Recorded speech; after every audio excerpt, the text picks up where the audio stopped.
Well, it may have been Valentine's Day over the weekend, but instead of roses and reassurance, Washington delivered a relationship warning to one of its historically closest allies, that the European alliance would continue but could no longer run on trust alone. At the 2026 Munich Security Conference, the US Secretary of State did not question the Transatlantic alliance in itself, but questioned the terms and conditions of the partnership. For nearly 6 decades, their ties rested on one basic assumption: America leads, Europe aligns, and the system holds.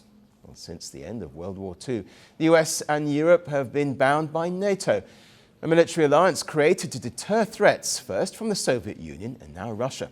The US provided the largest share of military power, and Europe stood alongside it politically and economically, but that has increasingly become a point of tension. Take defense spending, for example. NATO countries decided to raise it by 2% in 2014. After the Ukraine war in 2022, that target became more urgent.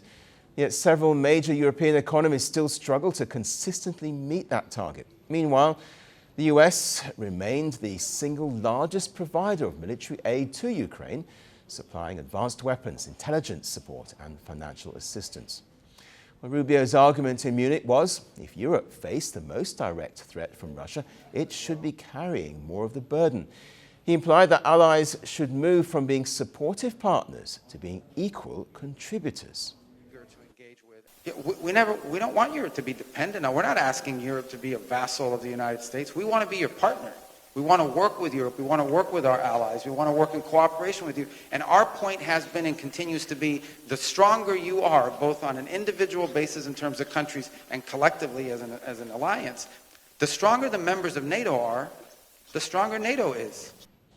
Well, just a year ago at the same conference, US Vice President J.D. Vance had openly attacked Europe. He accused it of suppressing free speech and claimed its civilization was in decline.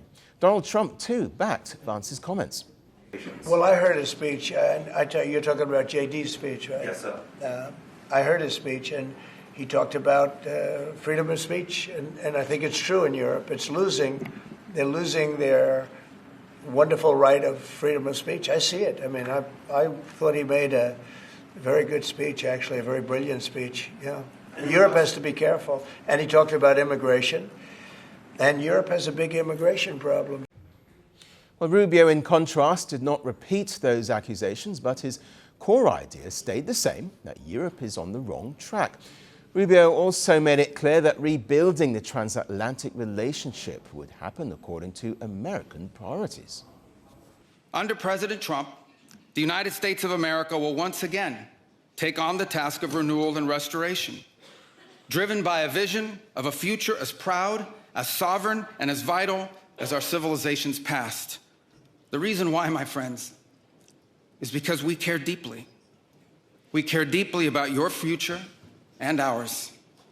And if at times we disagree, our disagreements come from our profound sense of concern about a Europe with which we are connected, not just economically, not just militarily.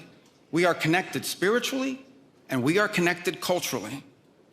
We want Europe to be strong. We believe that Europe must survive. European leaders pushed back carefully.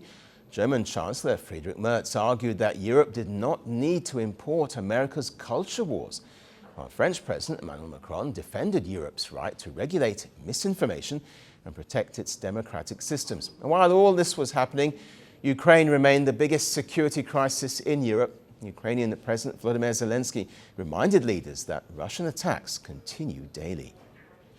So this was not a breakup, but neither was it a love-in. It was a message that an historic partnership alone may longer be enough for a long-lasting relationship. Power doesn't end quietly. Some deaths are not accidents. They are messages. A gunshot. A crowd. A country frozen. The killer disappears. The questions don't. This is not just about who died. It's about what followed. Governments fell. Armies moved. History rewrote itself. 5 leaders. 5 moments. 1 pattern. the assassination.